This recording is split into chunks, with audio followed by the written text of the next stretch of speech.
Dave Marsh, the spy guy, and I brought together a panel to talk about the situation in Iran right now. Kelly, my friend, is a big amateur interest in naval shipping and stuff like that. And Richard is a retired Air Force major, and he's been covering this with our daily shows on the two-way platform, after part shows. So if you want to check that out, I do recommend checking out Mark Halperin's two-way. But for now, we're just going to talk about this stuff. Unfortunately, the after parties tend to get a little heated and not as focused as a show like this can be on the format. So, Richard, why don't you give us a kind of your overlay of what's going on in Iran right now? Thanks for having me on, David.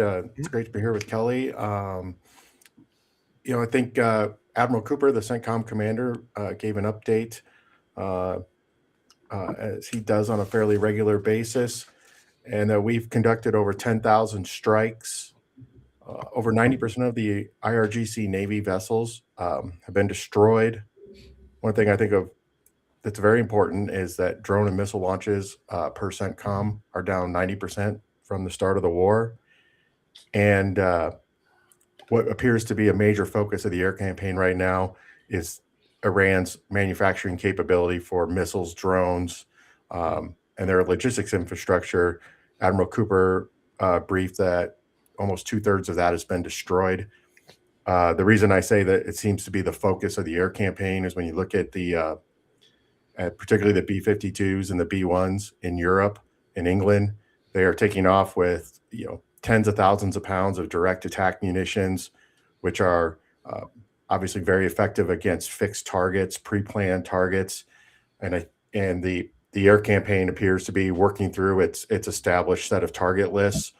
Also of significance, CENTCOM brief that we have air superiority throughout most of the country, as evidenced by drones, A-10s, fighter jets flying below 10,000 feet in daylight, taking out targets of opportunity, which if there was any type of integrated air defense system left, they wouldn't be taking those risks during the daytime. There still are threats as far as they're called man-pads, man-portable air defense systems, shoulder-fired infrared, electro-optically guided weapons. So there still is a threat for our aviators over the country. But again, I think we're just working our way through a fixed target list, and the campaign seems to be going very successfully. Oh yeah, it's totally totally a quagmire. I've been told this repeatedly. And it's like, guys, we're 4 weeks in. Like, I think tomorrow is actually the 28 days of combat, where it's today, either one of them. But it's like, guys, quagmires are like year-long, like being stuck in I think a quagmire should be rated at least 3 years of stagnant warfare. Kelly, what's your read on this situation? One of the things. Kelly, what's your read on this? Well, I'll just start by saying one of the things that blows my mind is no matter how many times, you look at the administration put out the national security and defense strategy, right? They've set clear objectives, their military objectives.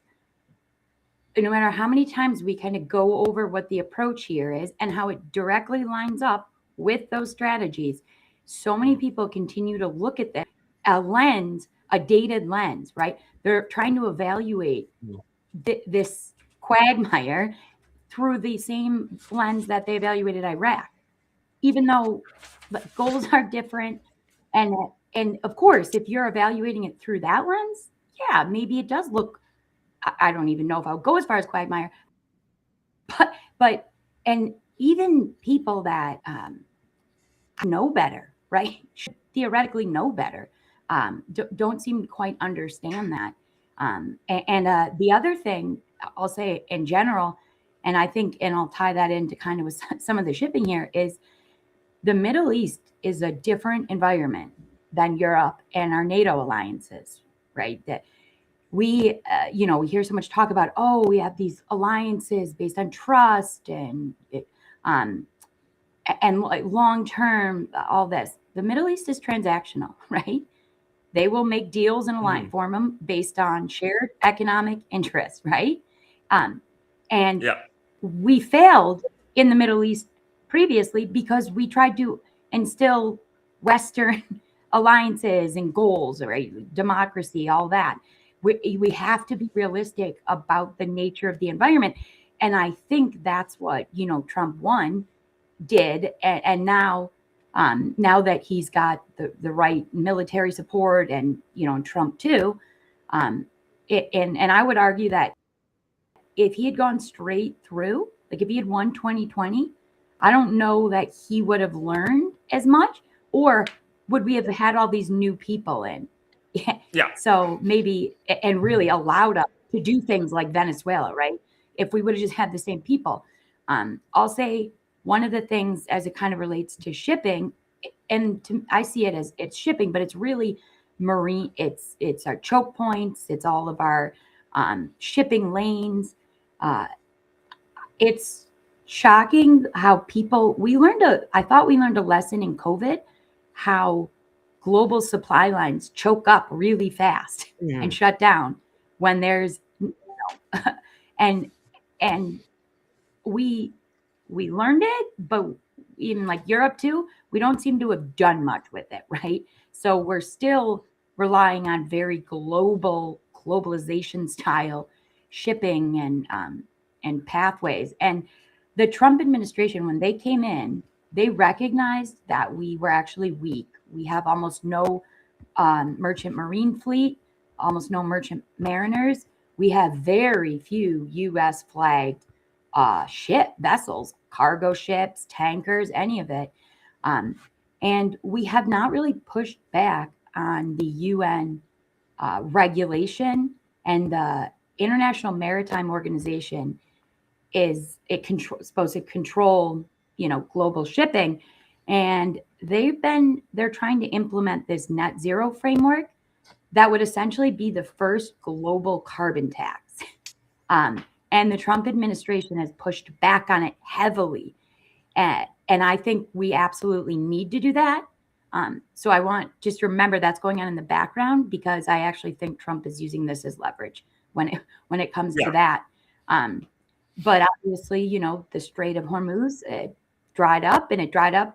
It stopped because of insurance. And I hear a lot of people saying, oh, insurance is still available and everything. Well, it is and it isn't. It's either cost prohibitive and or the coverage is so limited. And yeah, you can get a policy or two out there, but it's not available in the sense that it was before. And obviously we saw the impact, of Lloyd's of London. That big insurance market wasn't ready for this, and they shut it down. And not only did they shut it down, but they expanded the war zone area so significantly that it's has everyone locked up. And it was the reinsurance market that dried up. This could be an opportunity for the Trump administration, because they are launching a U.S. backed. It'll be really reinsurance that we're getting in here, but they're calling now the Strait because limited traffic is passing. Although I'd argue we actually don't know how much is passing, because they're spoofing the AIS. They're they can totally play with the trackers. So unless you're sitting there watching, it's kind of hard to know. And while limited traffic has been going through, and sorry, what?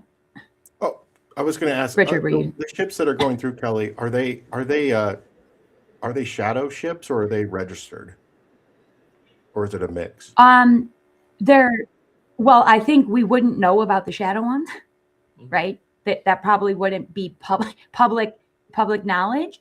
So the ones that are going through, for the most part, they're registered, but you can be on the registry and still not be street legal, because a lot of ships, because the insurance requirements are so high, and the environmental regs is really what is pushing the shadow fleet higher. So you just fake pieces of paper. And so they're going through proxies, our IRGC proxies, getting permission. Supposedly, they travel up close to the shore of Iran, where they do either a visual inspection or they hand off I guess is there, that could be some exchange. Could be your port fee, the Tehran toll booth, but inconsistent because a ship from China just got turned around this morning. So even that is, isn't definite.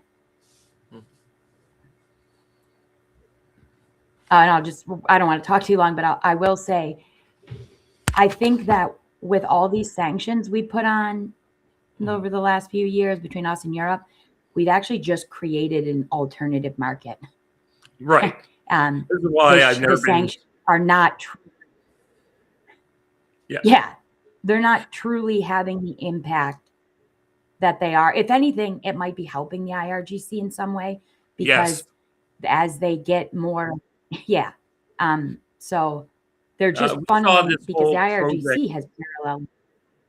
Yeah, we saw this whole project work out in the Soviet Union when the Soviets tried to control their economy so much. The black market exploded, and U.S. dollars replaced the ruble as the main unit of currency. And this is why I've never been worried about central digital currencies, because humanity will find a way. If there's a need for a market, and the CBDCs come into place, humanity will just figure a way to get around them.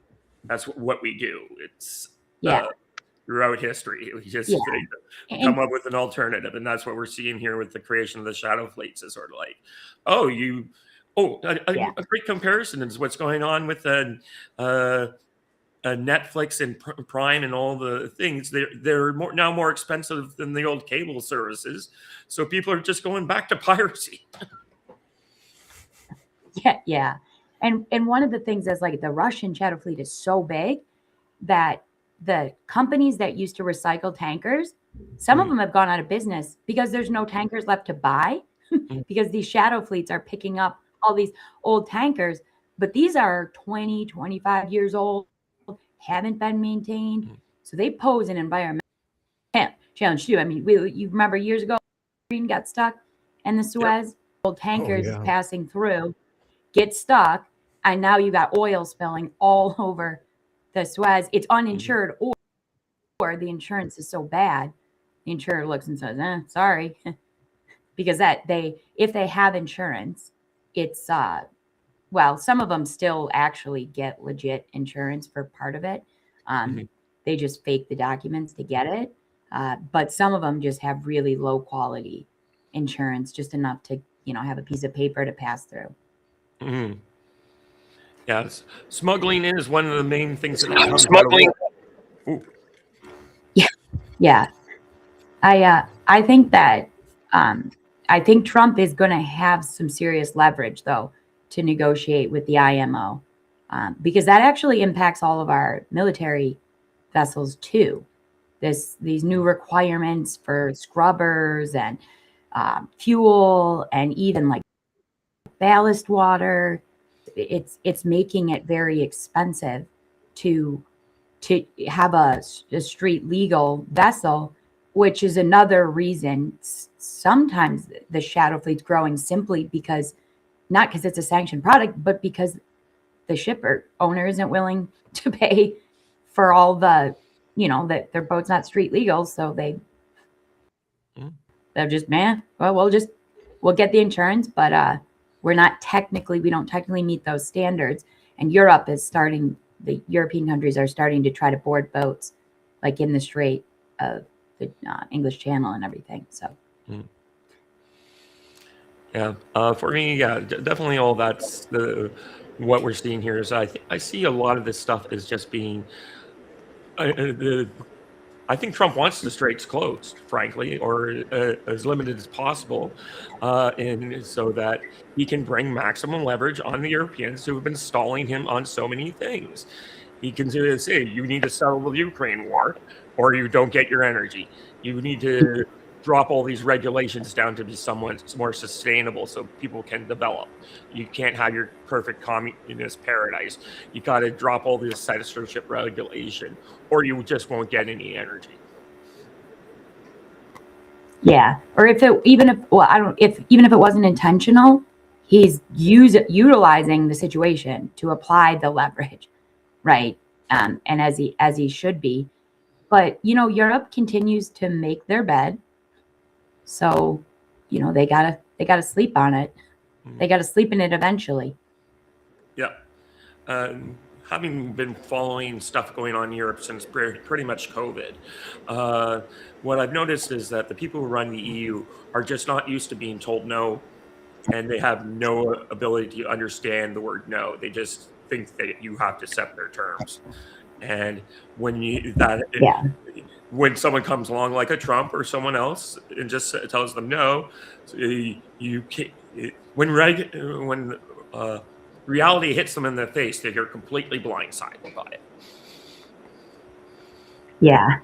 The one thing I will say before I forget, we actually have a little bit of an issue. All of those vessels that are stuck in the Gulf that can't get out, we're going on now 28 days. Almost none have been hurt, so they're running out of fuel, food, water, any sort of medical care or medication, and the crews can't get off. And there's 5 U.S. flag vessels in there. Would have been nice to see those get through before, but not possible. At least, and we don't know. It's possible the Navy's done something and they've subbed out crews or on the U.S. ships, but especially there's been reports coming off of them where the ships that were about to go in and refuel, they need to run their engines to run desalinators and power the ship, and they're struggling to, and some of the LNG ships are saying that it's evaporating off. Right. Their LNG, yeah. Kind of reminds me of World War II when the Italians declared war on France and England, and most of their merchant marine was outside the Mediterranean at the time. So they ended up getting a lot of it interned or sunk by the British.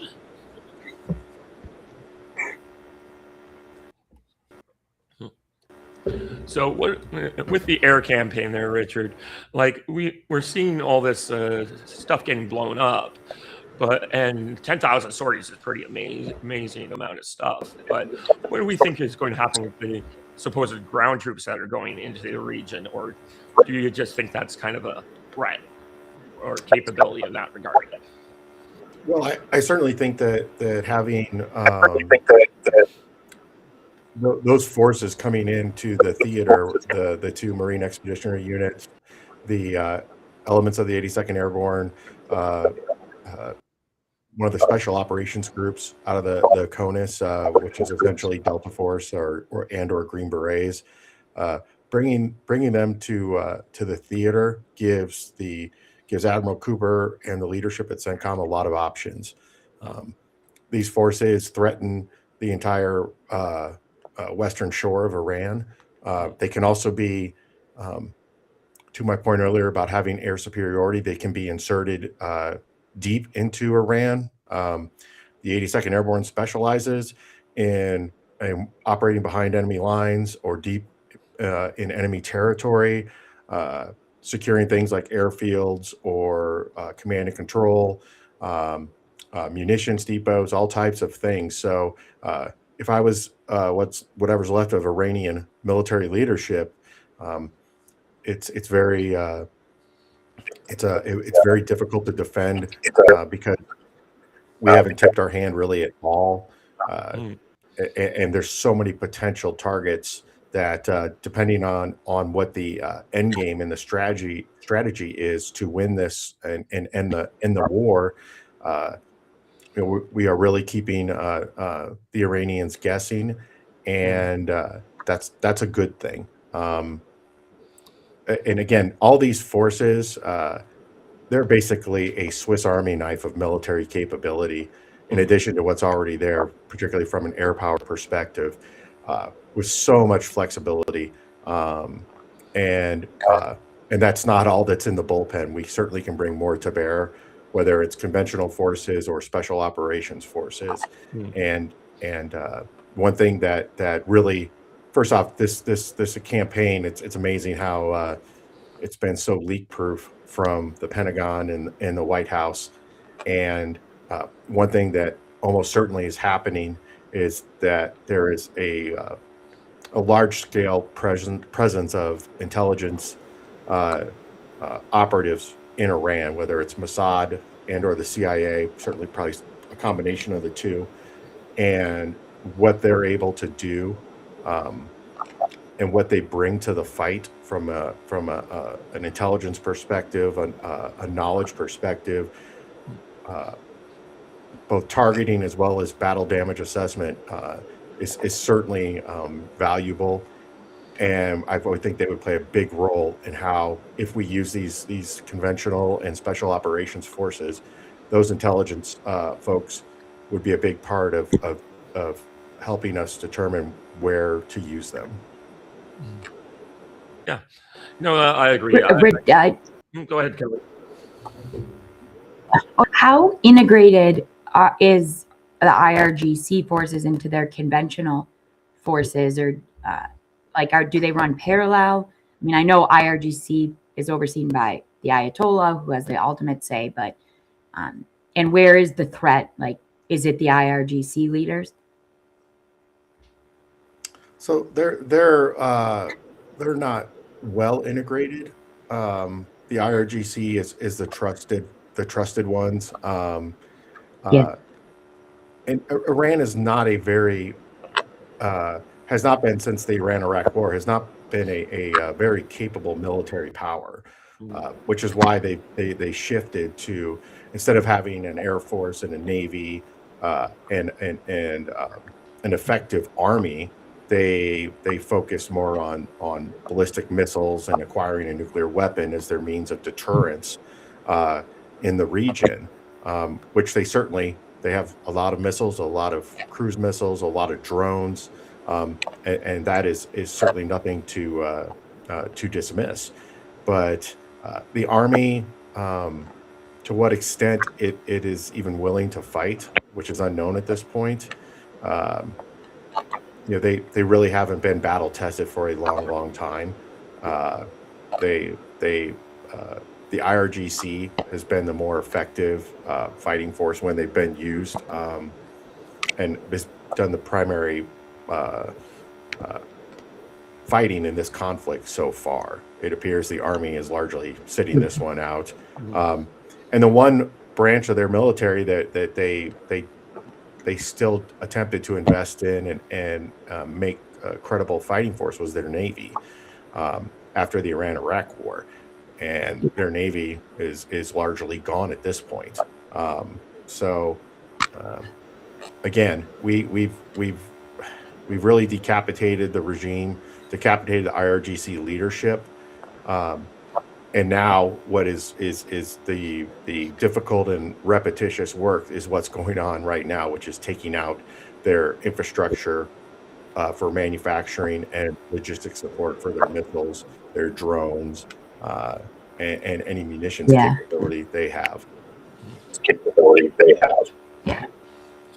At a certain point, I imagine we get down to the IR, like you get down a chain of command so far, they can probably be bought or convinced, or are probably less ideological, more, well, I was told I have to do this and I need a job and I don't really want to die.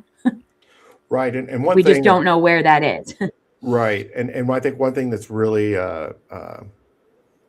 important about what's going on right now as it relates to IRGC political and military leadership being killed is having that intelligence on the ground and ISR assets in the air. It's important for us as we move forward to understand the state of their command and control structure. How effective are their? How effective is the command and control over who's left still, and how effective would the forces in the field? How effective will they be if and when we insert ground forces? Those are extremely important. I saw recently that they are getting down to recruiting 12-year. The age is now 12 for recruiting people into the Iranian armed forces. I saw that this morning. I think they're having there's several reports of them having problems with people abandoning their posts, and so it appears to be getting more and more chaotic, and their ability to influence. Yeah. Yeah. Yeah, I know. As it pertains to, sorry, it's just one example of this. On that Tehran toll booth, it's one of the units of the IRGC units, probably related to the Navy, was the one that was guaranteeing the passage, right? But one of the ships that passed spoke anonymously. It was one, like a couple of the guys who spoke anonymously, and he said that we were told we have to follow this exact route because they can't actually guarantee our protection from other IRGC forces in the country. So, I mean, that would tell you that those units, if they're not able to guarantee safety from other IRGC units, it's broken down to a certain extent. Yeah, I'm looking at that 12-year-old article. That's just crazy that they're thinking of doing that. I'm just like, what? Yeah, I forget, David, who reported that? I saw it this I morning. got two different sources here. One is the Times of Israel, but another one is like an Iranian site. So it's not like it's just propaganda. This is like there's an Instagram account, Al Arabia English. So yeah, this is being reported in multiple places. Yeah, I read it as the Iranians were bragging, like we are so everybody is so ready to fight the enemy. Even our youth are joining the movement and stuff. And one thing about all this with command and control, there's something called pre-delegated response authority, which is a long way of saying that units have standing orders if they're cut off from leadership, particularly units that fire missiles and drones.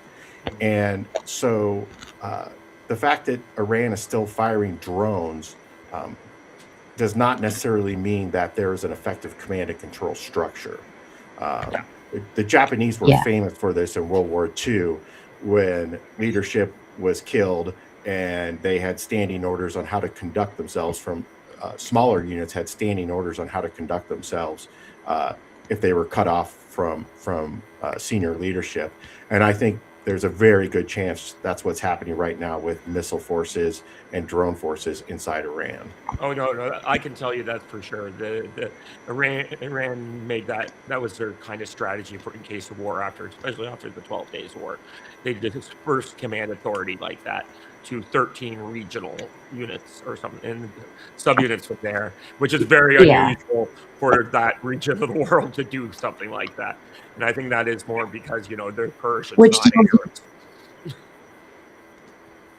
Yeah, which tells you a little bit about the mentality of the, you compare him to the Japanese, right? That last Japanese soldier surrendered in they found him in like 1960 or something. 1972, I believe, later. in Guam. But that mentality. Oh yeah, 1970. Like that's crazy. But that mentality of that fanatical mentality. Although the majority of the Japanese soldiers, when they were like, okay, like we're done, but some of them did, the kamikaze style. Japanese soldiers were usually fought to the death, but if they were captured, they were one of the most docile prisoners you could have as under the Allies' control, because the shame of being captured alive made them not want to resist anymore. Well, and all of the Axis, when they were captured, they were like, oh, we weren't told. I read a really interesting book by a German POW who actually escaped from a German POW camp here in the United States. And he changed his name and he hid in the States for decades and decades, had a whole life, eventually turned himself in like the 80s or something. But what he would say, like, we were all so surprised. This is not at all what we were told America was. He's like, we were so happy to turn on the extreme Nazis, right? Yep.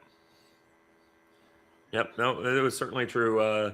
Definitely. Also, the Japanese had a very different attitude of willing to surrender when they fought the Soviets versus the Brits or Americans. It was kind of an interesting situation where they behaved more like a regular army unit when they were fighting the Soviets.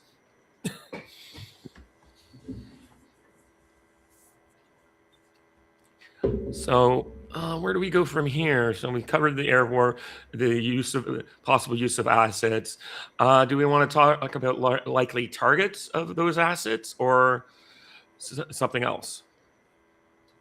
Well, I think probably it's going to be multi-tiered, but certainly I'm of the belief that eventually we're going to have to do something about the Strait of Hormuz and open it.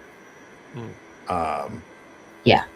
And I think we kind of stated earlier today, or actually it was yesterday, about some possible targets: the Abu Musa Island and the lesser and greater. I'm going to butcher this, Tomb Islands,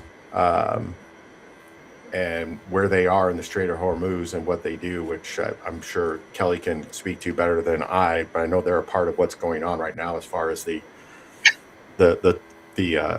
Iranian, the Tehran toll booth operations that are allegedly ongoing.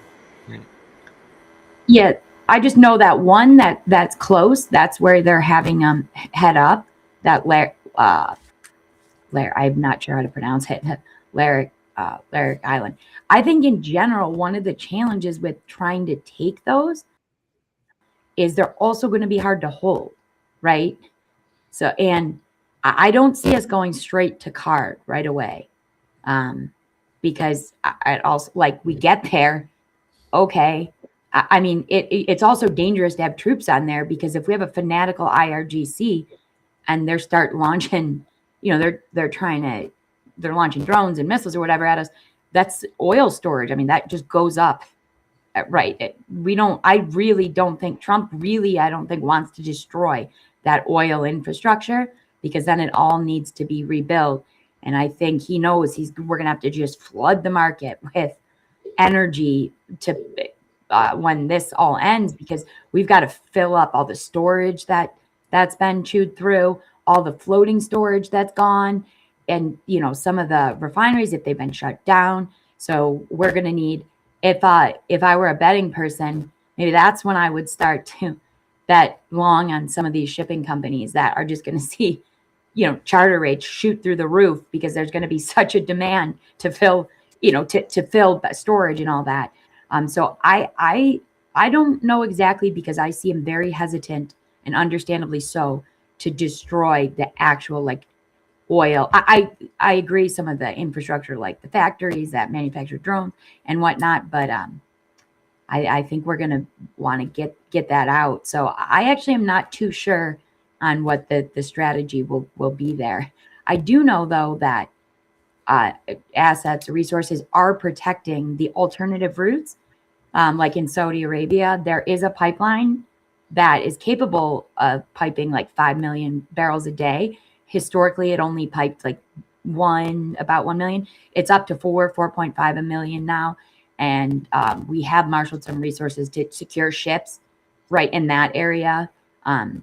So I'm not too sure when it comes to what our approach will be there.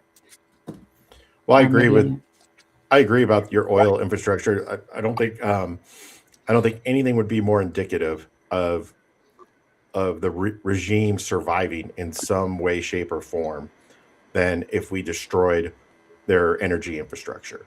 The fact that we haven't, to me, is very clear indication that we want some sort of regime change, and that there is a plan in the works to affect that, because the Iranian people are going to need a source of income. The government's going to need a source of income, and that obviously is oil. And so the fact that we haven't touched the infrastructure leads me to believe that regime change, although unstated, is the ultimate goal. Probably, certainly the most important thing for Israel, but also when we attack with with any type of forces, but particularly ground forces, whether it's Larik Island, the islands that I mentioned, whether it's Karg, targets on the western coast of Iran. I believe that we're going to have to get to a point where we're satisfied as far as how few missiles and drones they have left, because we certainly have to take the Iranian threat seriously. That if we invade these islands, they're going to attack Gulf Coast oil infrastructure completely. We have to make sure that we have to be confident that they don't have the means to do that in any effective way if and when we move in with ground forces. And that's why I've been on other podcasts. I got asked by our good friend Nicole Rios for a quick timeline, and I said, by Labor Day. It could take a while to really make sure, because we're talking obviously about years of rebuilding if these Gulf Coast states energy infrastructure is destroyed by Iranian missiles and drones. Yeah. I also think that this is hurting China, right? By actually removing the sanctions on the Iranian oil and that's just the stuff that's already at sea, like already loaded on tankers and barrels on sea, which they were going to be selling through the shadow. No matter what, when the price of oil goes up, everyone selling it makes more money, right? It has to sell at a discount, but it doesn't matter. They're still going to be making more money. So I see Besant and Trump, like really a lot of short term, let's push supply out. And not to mention our domestic producers and exporters are making a lot of money right now, LNG and oil. But when we took the sanctions off the Russian, again, that's all the seaborne oil. We're really hurting China there because they no longer have their cheap oil. Suddenly they're competing with the rest of the world market, and they're buying it now in US dollars as opposed to getting it cheap, right, from at a significant discount from Iran, because it's not flowing through there. So I think that part of this is a squeeze on China too. Because it is, China was flipping a lot of it, reselling it too at a markup. But I read somewhere that their industry is, they're dipping through their reserve and so, I mean, who knows exactly with China, but it's certainly hurting their bottom line. Yeah, definitely. That's and I think you're right as far as a squeeze on China, particularly when you take Venezuela into consideration. Yeah. I mean, now China's cheap oil was, even though they weren't getting that much from Venezuela, right? But it was still there for them. Now Iran, and again, even if it's just by putting it, and Iran's going to make a little more money, but some of it now that it's going to be paid, like our friendlies will pay through the SWIFT payment system, which we can then control, or we can cut off so Iran doesn't get it, because I promise all that shadow stuff is not coming through the SWIFT payment system. We can't control it or cut it off either. And it's also demand for US dollars at a time when we need to borrow.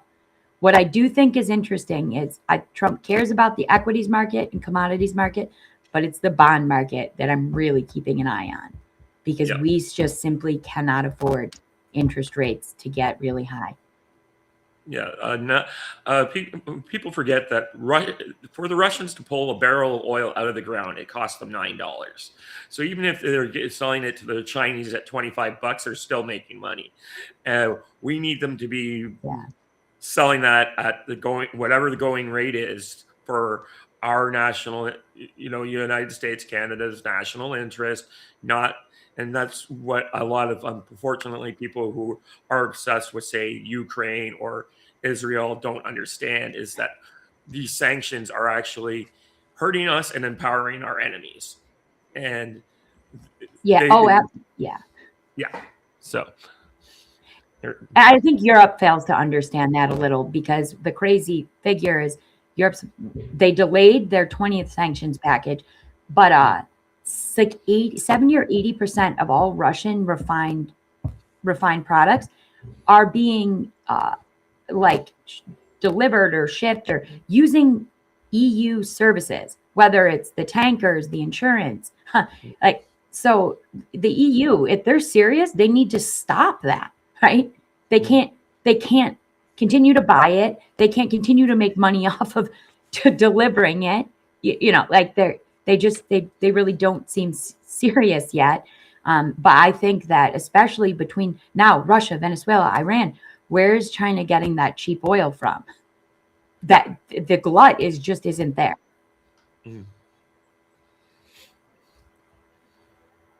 Yeah, we do need to, like, China is kind of the main enemy, but I also see I'm going to briefly side note to some of what I see as the anti-war crowd, who are spinning this for their own reasons.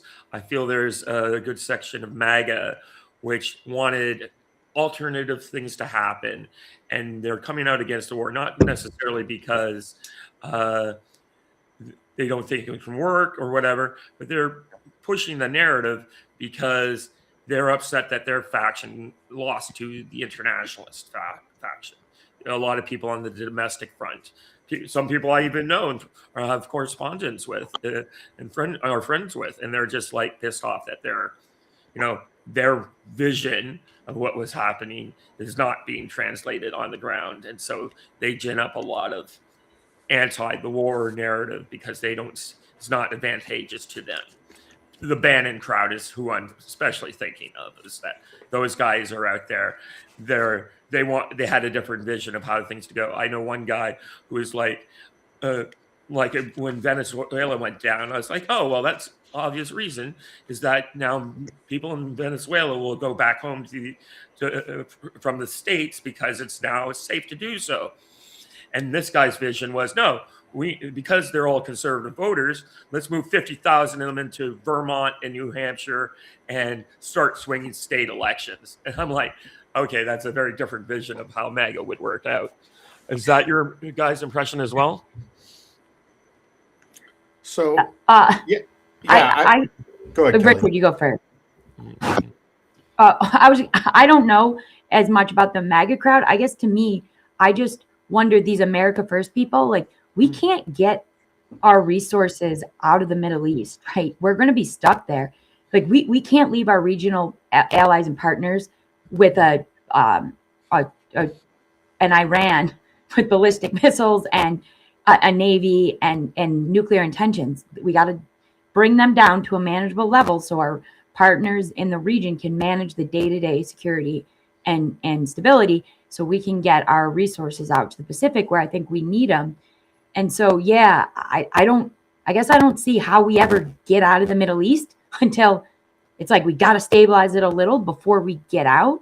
And if we can hit China on the way out, but again, that also the big deal is we got to have all these choke points and shipping lanes. They just got to be free, right? Because energy's just got to be flowing all over the place and to our allies in Europe, because they just decapitated themselves. They're very vulnerable right now, right? Because of their energy policies. So I just think it's like, let's get this cleaned up. Let's get everything flowing, shift some of the responsibility onto our partners so we aren't responsible for overseeing everything, spreading ourselves too thin, and we put our assets where we see the biggest threat in the long term. Yeah, I think the MAGA crowd that is upset about the conflict, something that Kelly has mentioned on many platforms on many occasions, is read the national security strategy that the administration put out. Yeah.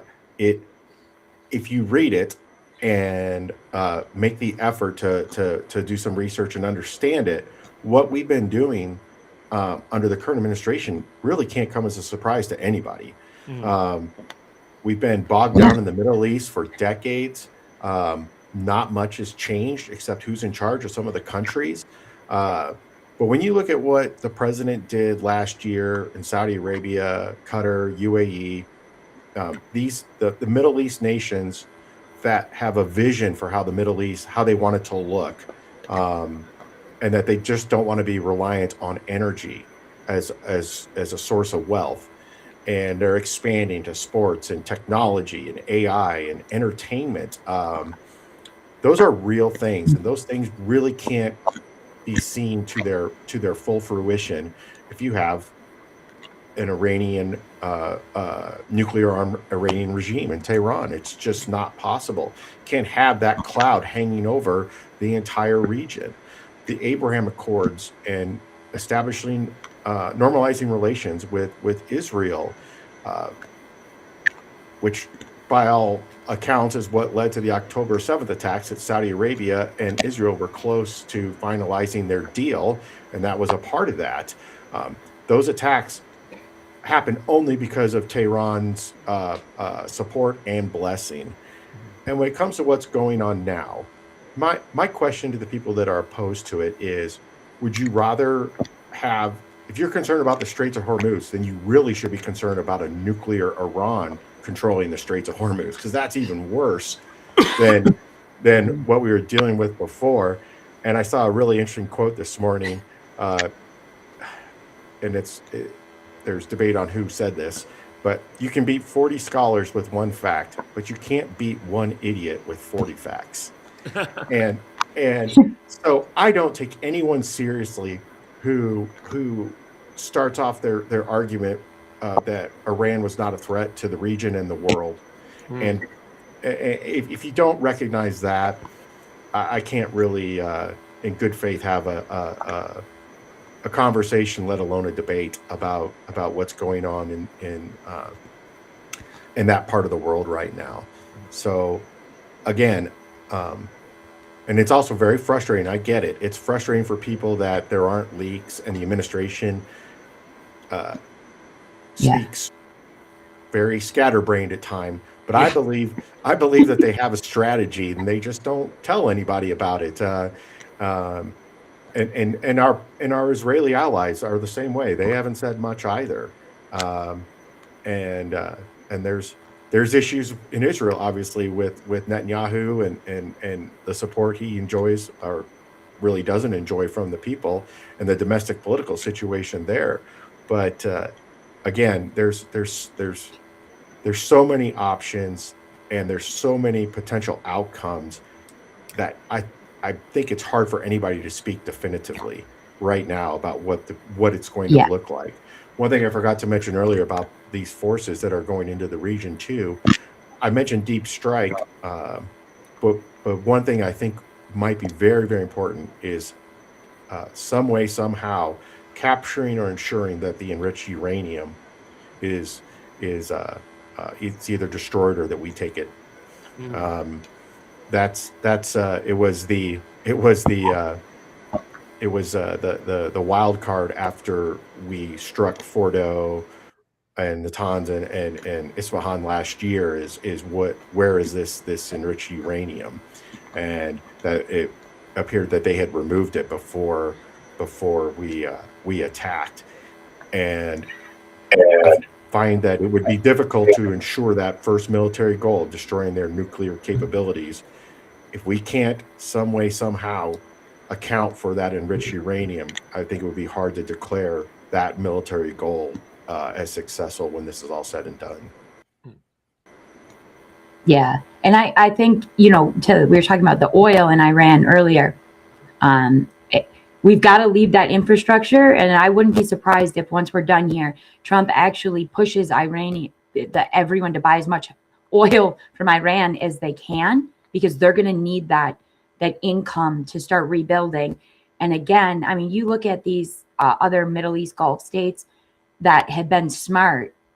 We have to make it too expensive for the region to be unstable and threatened by terrorists. Because right now, Saudi sees that, UAE, all these partners that have invested, they understand that. I think hopefully we get them to step up more.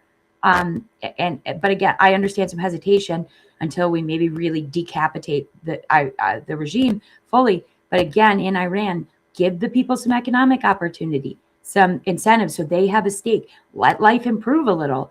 And at a certain point, I mean, you even see it with like the Saudi the royal family. They know if they were too hardline and didn't give the people a little economic benefit of the wealth, they wouldn't have survived, right? Or their own security may be at risk. So the ones that spread that out a little, and obviously there's still some elements of Saudi Arabia that are hardline and religious, but even all these states, if we can get Iran in on that fund, right? They'll all work together to threaten whoever pops up.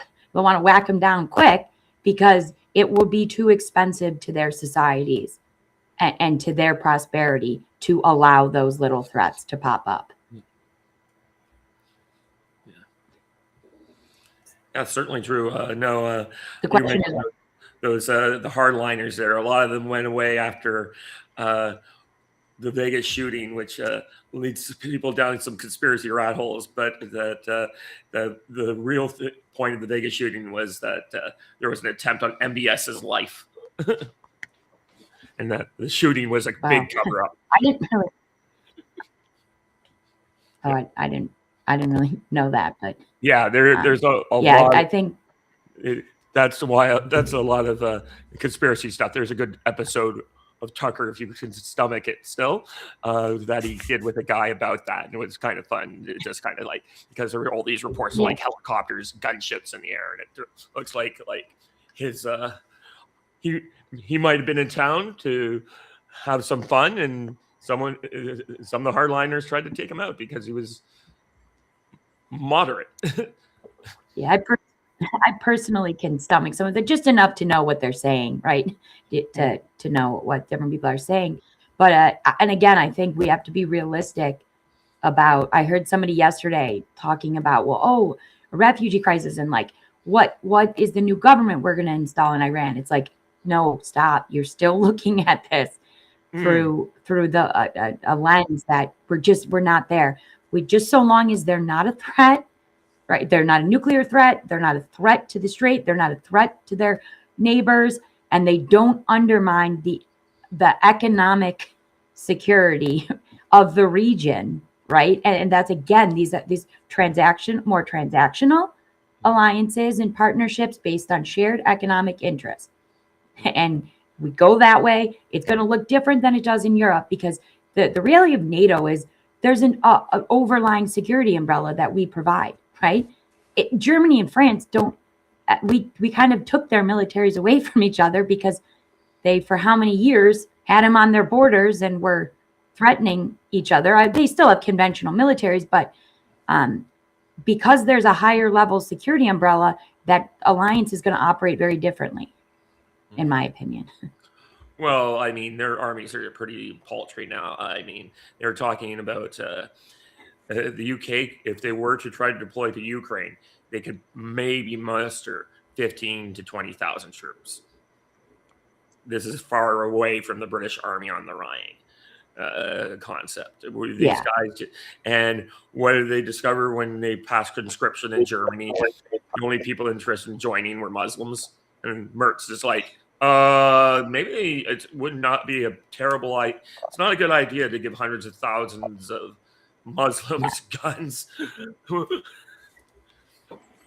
And you know what? Sorry, go on, Richard. Well, I think that an interesting effect of what we are doing with in Iran is in real time and out and fairly transparent.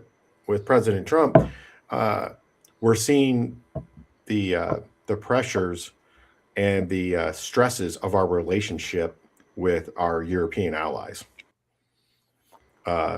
Trump has certainly called out Germany, France, Spain. He made a comment yesterday about how bad the Royal Navy's carriers are.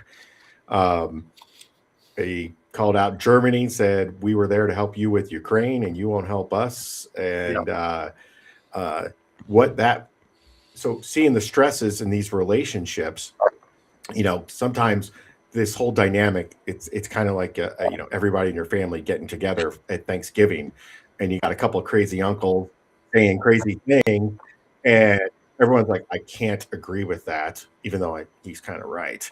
Like Trump is calling, he's kind of that Yeah. uncle. He's the crazy uncle, or he's the drunk uncle in the corner, but he's saying things that everybody in the family is kind of like, yeah, you got a point. I mean, I can't say it. I don't want mom getting mad at me, but Mhm. Yeah.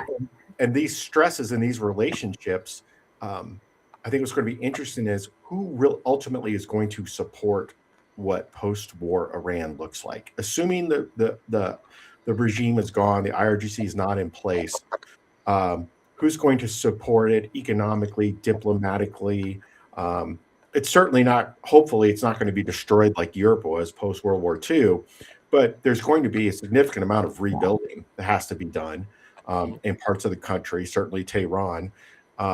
Who's coming on board for that outside of Middle East nations? Because I believe Saudi Arabia and MBS are extremely influential, not just in the region, but also on the United States. As is Qatar, UAE, and to a lesser extent, Jordan and Kuwait.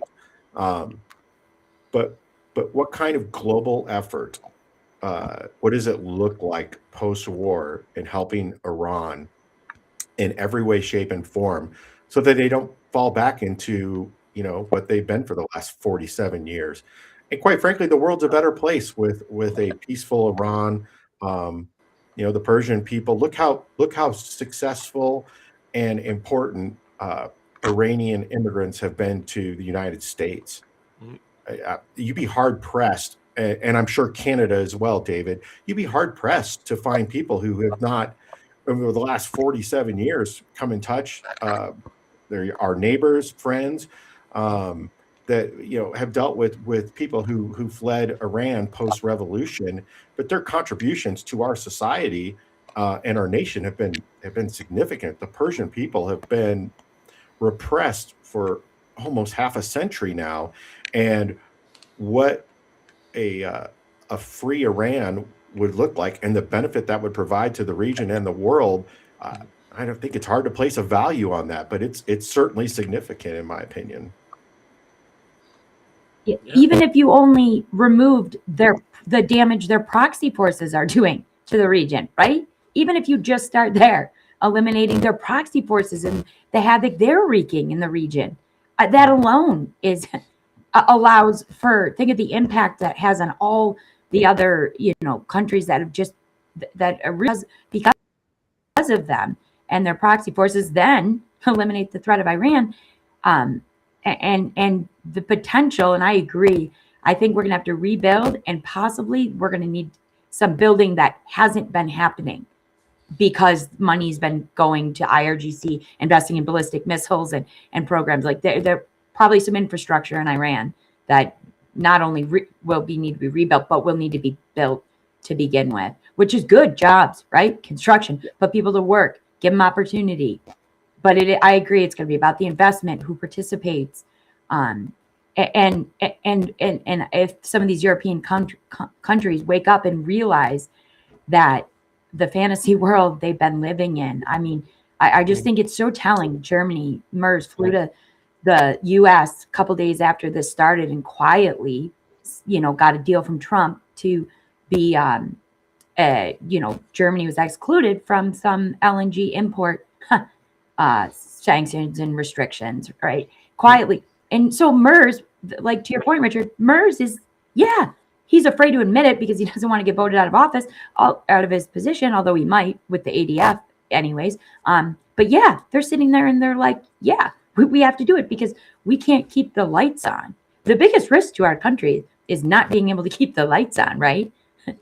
And what they do, and if they're willing to invest, whereas a country like Spain is just doubled down on the anti-America, all that rhetoric. I believe that Iran and they're enforcing it actually. Spanish ships to their list, like that they'll let any Spanish flag ships through. Mm-hmm. Yeah, and actually, just a couple months ago, I believe it, like a few months ago, the Spanish wouldn't let 2 U.S. flag vessels dock, go into port in Spain that we typically do, because there were trucks in a couple containers, not military, just trucks going to Israel. They wouldn't let the ships even come into port. I mean, that's signaling. Yep.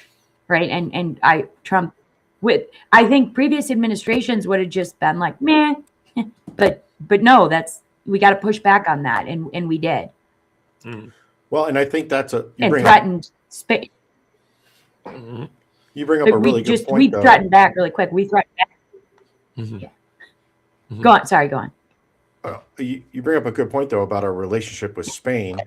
Well before the war started, they denied us access or use of our bases in Rota and Morón, Spain, for certain operations.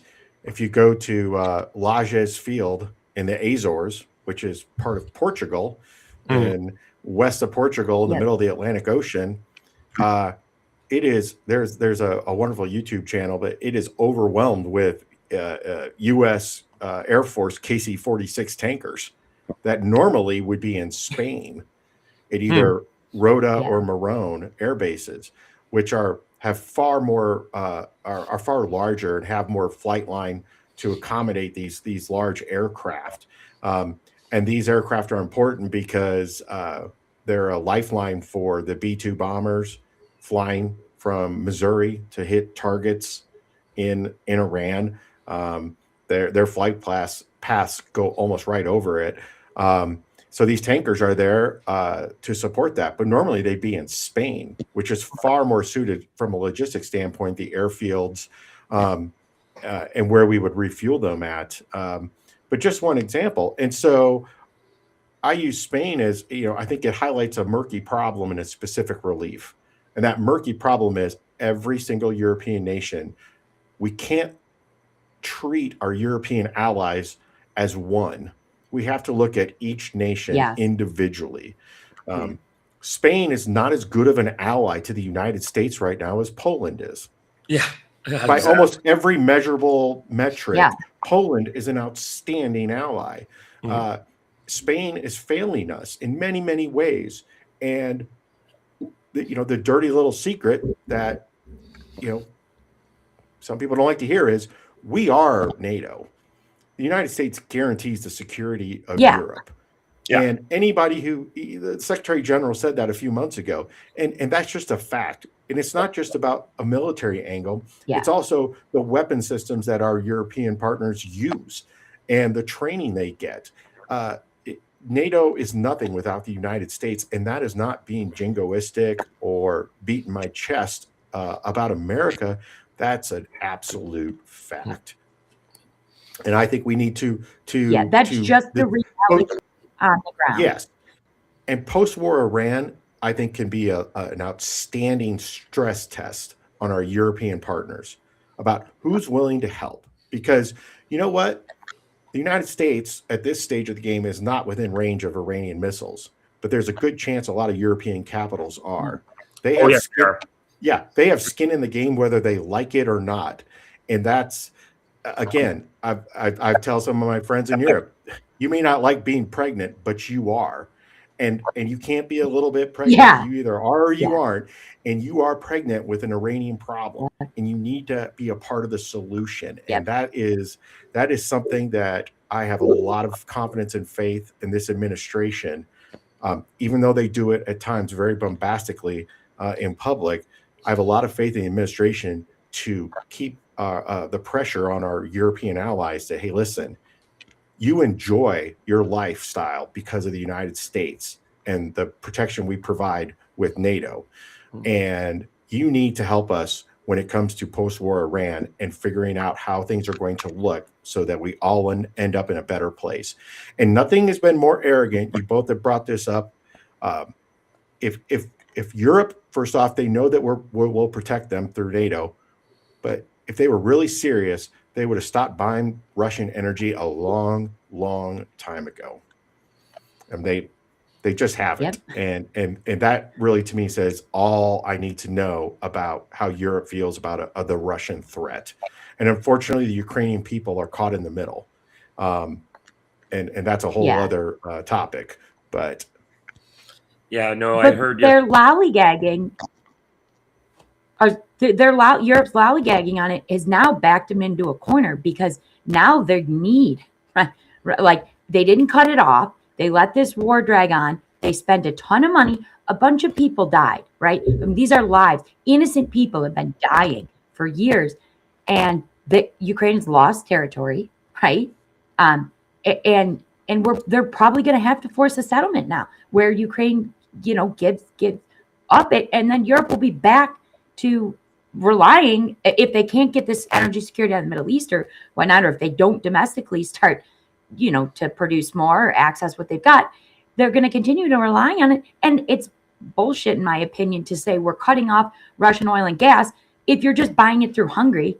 Like, I'm not, Hungry, I get it. Hungry make some money, but they're just appeasing the people. And so now, what was that, 4 years? I mean, who knows when it'll say.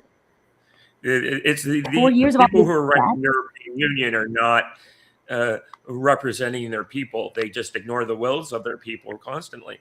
Like Britain had a chance to had a vote yesterday, or depending on the time zones, 2 days ago, where they were supposed to open up a new oil field in the North Sea. They could have had fresh energy flows up and running by Christmas, and the Labour government killed it. Yep. And Norway, on the other side of that field, is, they share that with the Norwegians, and the Norwegians use it. And look at the sovereign wealth fund Norway has now, right? And it's like, how stupid can, really, also, I hate to be so tongue in cheek here, but what is the UK going to do? They can't stop dinghies from coming into their shores, right? What is their Navy going to do? And this is a conversation because so many of the governments aren't refusing. Yeah, so many of those governments in Europe are refusing to even modify what they're doing now. It's going to swing so far right in some cases, and then people are going to be cut off, and then you see where the whole cohesion of the larger organization, right? If you get a ton of supranational countries, how does the EU work then? Or what's the dynamic between the EU and those countries? Because the ADF's more popular. We saw it in Denmark. What's her face? Her coalition lost. It was a far right one. It's re-immigration, close the borders, all the, domestic energy production. And so what is the tension like that? And how do they manage it within each other, right? Because Germany faces seriously different threats and has different neighbors than like a Spain does. Yeah, and you don't have the German economy. AfD straight out. If they gain the power, German they're economy pulling out of the euro. Number one thing they'll do is pull out of the euro. Yeah. Because they never had a referendum on it. They did it just by a Germany? presidential decree. So. Oh yeah, well, it was part of the deal with them unifying, right? Or, yeah. Wasn't it connected to German unification? If I had tried to do this at the time, president of the time said something like, "If I had tried to do this, I would have lost 80% of the vote." So I just went and signed the deal, and so it's just a matter of just coming into power and doing the same damn thing, or reversing it. Would be that it's as easy as reversing an executive order for the Germans to get out of the euro. What are the likelihood that they would, or any other European nation, get out of the euro? I think that's pretty high. That I think if when Russia takes Odessa, I think unless something drastically changes, I think they're like within 100 miles of the place right now. That basically is the mouth of the Dniester River, and that means suddenly Russia's on the borders of Romania, Bulgaria, Hungary, and Hungary connects to Serbia. So that's a dagger into the heart of the EU. And those countries are definitely interested in getting the hell out. So Yeah, so those now the fact is Romania and Hungary are still on their own individual currencies, so it's easier for them to leave like the British did, but uh, but um, because Yeah, and Hungary's about as really fed their up as sea you can access be. for it, right? So that's always been my concern. And That's why I wanted to end the Hungary, war early, because I don't want the Russians to have Odessa.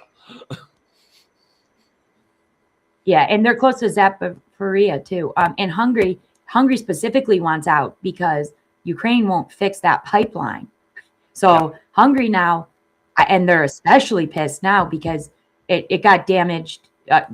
Richard, I don't know if you know or not. It's a pipeline that comes from Russia, goes through Ukraine, and then feeds Hungary, and then is it Slovenia, Slovakia? But they got exemptions to export into other European countries too. But Ukraine won't fix the pipeline. The damage happened back in January, and Hungary's saying we're not voting on. They're holding up this $90 billion aid package, saying not until you fix that, right? And Ukraine is saying, oh no, they're slow playing it. The EU offered, Andre and I disagreed about this yesterday. The EU offered to pay for it and send technical experts to do the fix, right? So at no expense to their own. Because the other EU partners, they rely on that oil and gas, especially right now when there's such a shortage. And Ukraine is stalling. So finally, von der Leyen started to threaten Ukraine a little bit.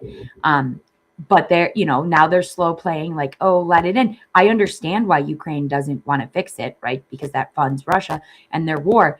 But as Viktor Orban said, why the hell are we letting a non-EU, non-NATO member dictate, right? Like funding for a non-alliance member.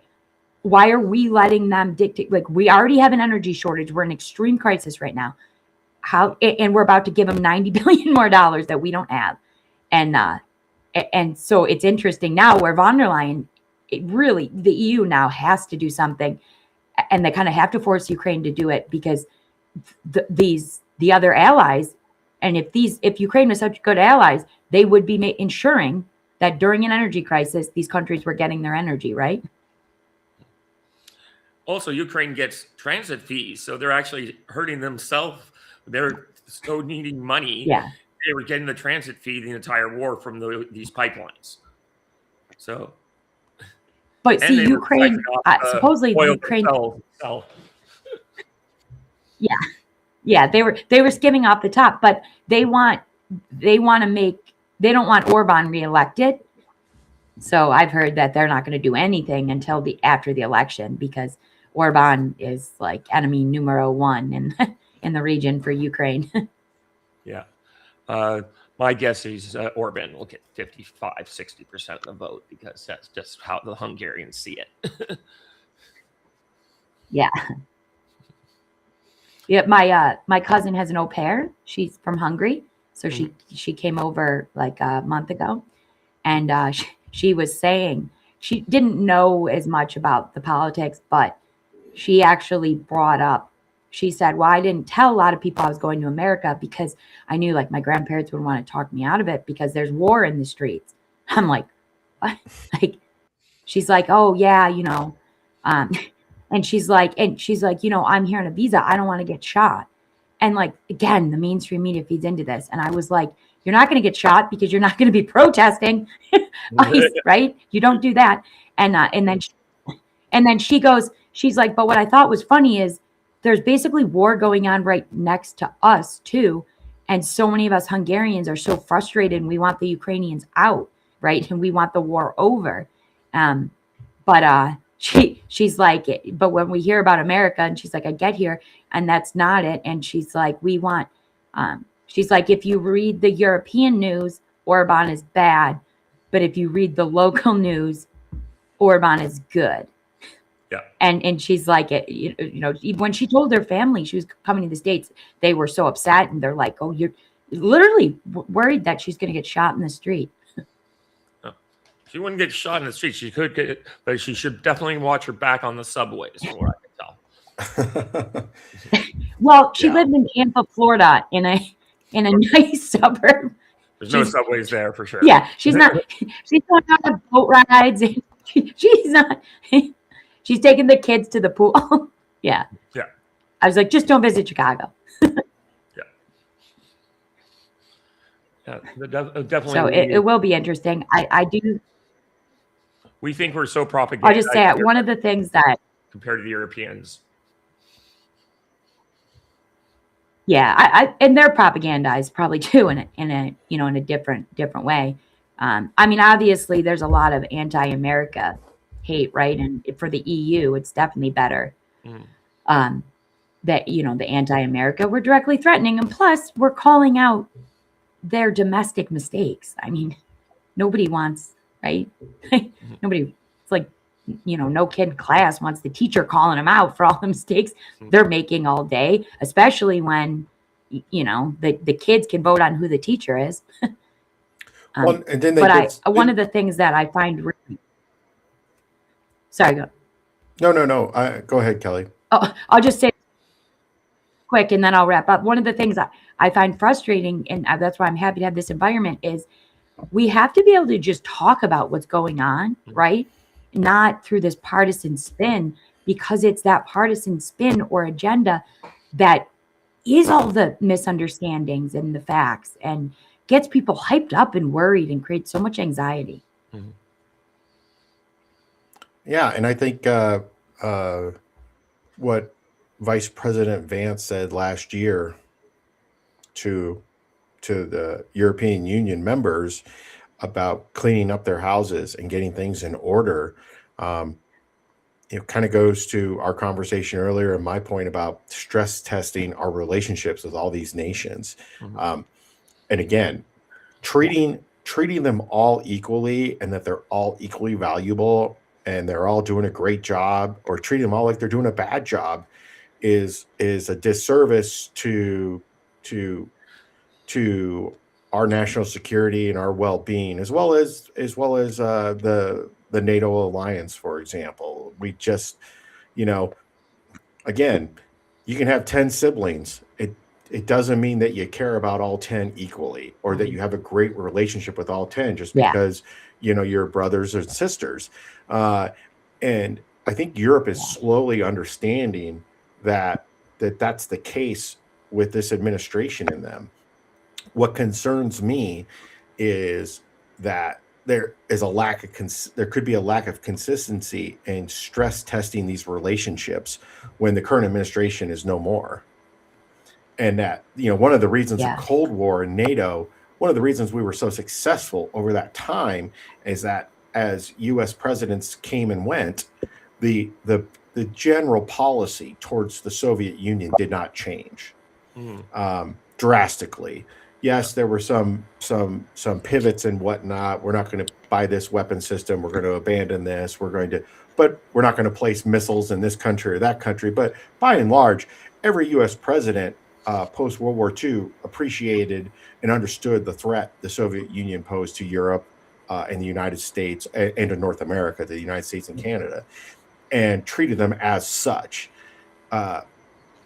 My concern is that we do a radical shift towards how we're currently treating our European allies when this administration is no longer in charge, and that to me is concerning. One thing I feel has been very bipartisan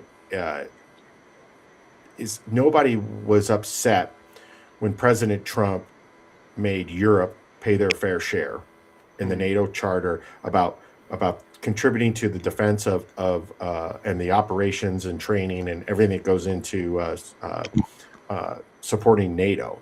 That enjoyed broad support.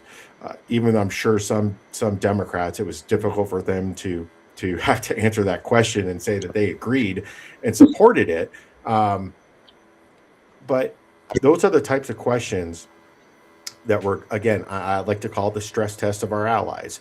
And it's something that's always been acceptable. We've stress tested our allies in Asia consistently for decades.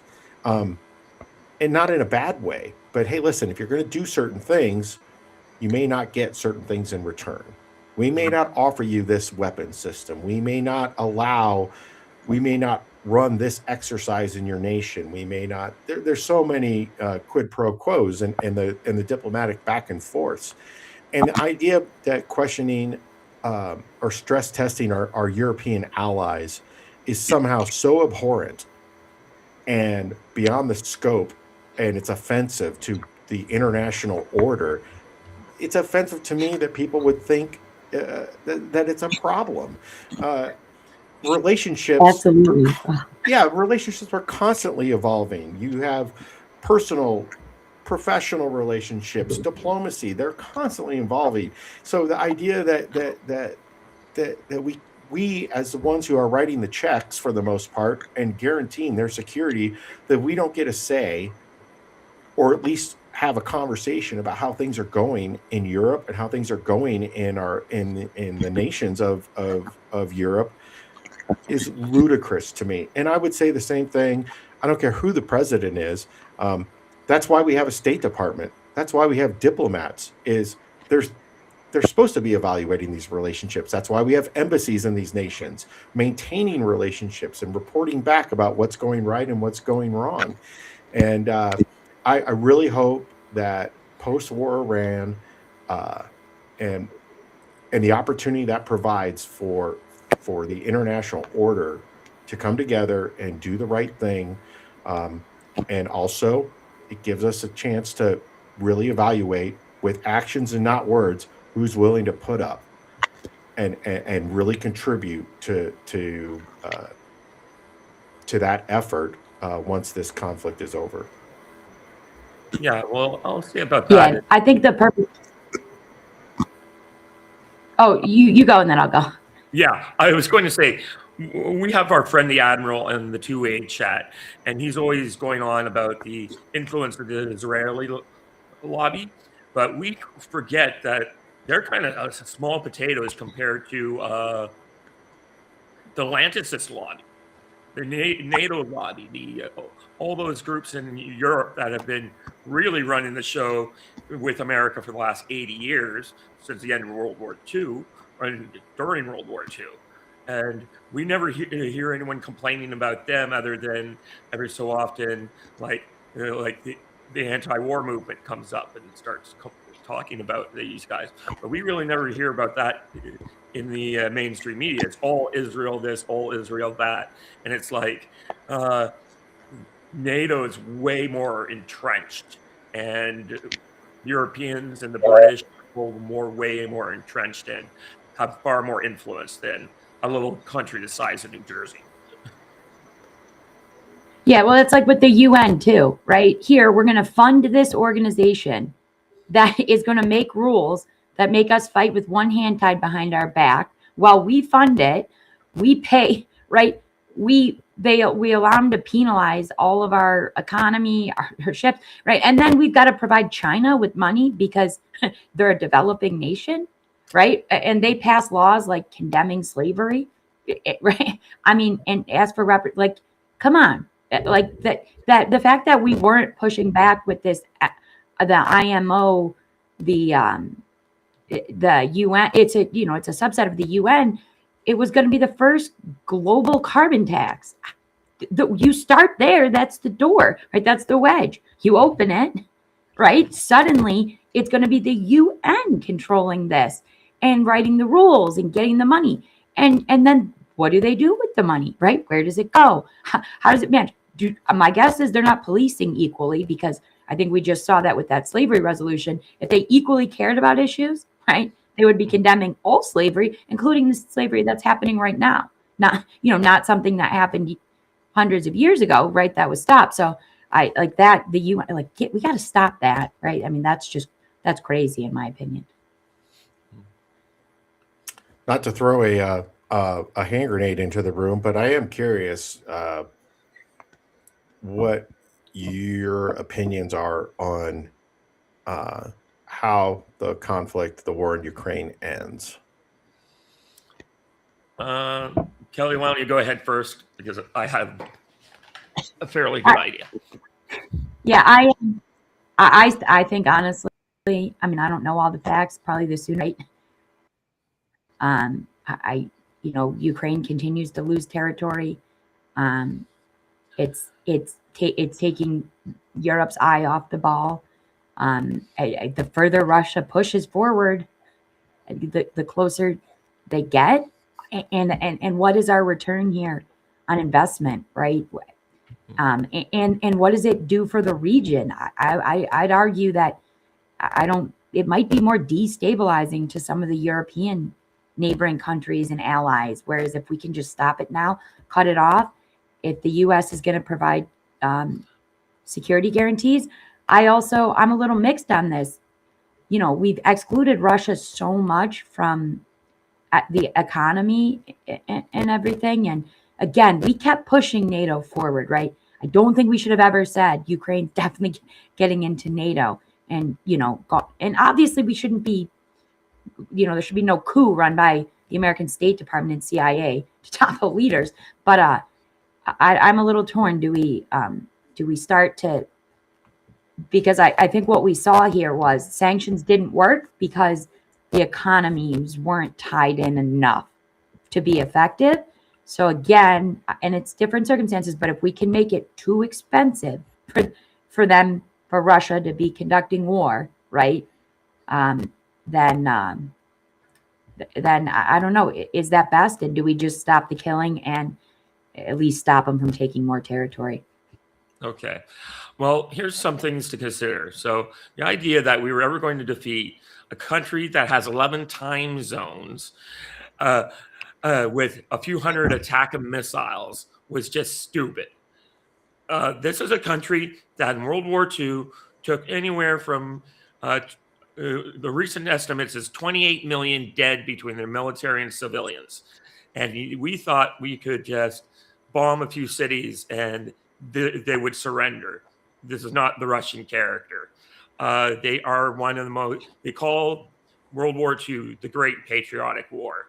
Every year on their equivalent of the 4th of July / Memorial Day, the Victory in Europe Day, they have a giant barbecue and they have a military parade, and it's the number one highest holiday. So these are very patriotic people. And the depictions that we've seen so much of our media of them being willing to just roll over, it's just like, you guys do not know Russians at all. I mean, for me, I've written extensively about them, and especially in the Soviet Union period during World War II. To me, this war is likely going to end with, Andre, who is our friend, who's Ukrainian, he was talking about the failures of the March Russian offensive. And I'm like, what March offensive? They're in the middle of the Rasputia, who, for those unaware, is basically like a couple months that happens in Ukraine and Russia, where basically all the roads turn to mud and you can't move anywhere. The stories I'm hearing from some of the sources I follow in Russia is that they're preparing for a big aero offensive come April, May, June. And Russia continued to progress all winter, even. Like, more than they have previous winters too. Preparation happened in the wintertime. That's Russians are experts in fighting cold weather. So, sorry, my voice is going a little. But yeah, so to me, if they are doing a big arrow, my guess would be Odessa will be the striking point. Cut off Ukraine from their last sources of the sea, give those strategic options I was talking earlier about for Hungary, Romania, Bulgaria, all the countries that are near Russia, and really knock NATO back, Ukraine back to basically Lvov and God, what's the name of that area? But yeah, it's not Silesia. That's in Poland now. Do you really think Russia has intentions to expand? I mean, do they just want to knock Ukraine back and prevent NATO from coming forward, or do you think they have expansionists? No, I think they want what was called Novorussia, which included at one time Kiev, Odessa, like I see people talking about Russia never has colonies. No, Sevastopol and Odessa were Russian colonies. That's how they operated their imperial system. So these are very large Russian ethnic enclaves that are surrounded by a sea of Ukrainians. So that's what Yeah. I see is happening. So Neptrovsk and Odessa are likely to fall in this year's summer offensive. And once that happens, maybe Russians want to take Kiev. I'm not too sure about that. But then you'll have basically Lvov, where I think Zelensky's government is actually hiding now. Most of the guys are there. And that area of classic Ukrainian territory that was once actually Poland before World War II. And so, and there's been talk since the war started of other countries going in and taking back their historical lands out of Ukraine. I'm not too sure about that. If anyone's going to do that, I would think that would be expulsion out of the EU. So I'm not too sure if Hungary really does want to take back their piece of Ukraine, or Poland wants to take back theirs. I really advise the Poles not to do that, though they do have some guys have imperial dreams. But it's like, guys, that was such a headache controlling that portion of Ukraine when you did have it. Like, people don't know that the Banderites before World War II, when they sided with the Nazis and were so bad that the Nazis said, hey, or the Waffen-SS was saying, hey, guys, you don't have to be that brutal. Basically ran terrorist campaigns against the Polish Republican government in that area, including like assassinating the interior minister and doing stuff like that. So like all these people who think Poles and Ukrainians get along hunky-dory, like, no. But so much of this history is not taught. Yeah, and they want Black Sea security, right? They don't want to be sharing the Black Sea, probably, or those ports. They want. I mean, it's bad enough they've got to go to get out what they've got to go through. So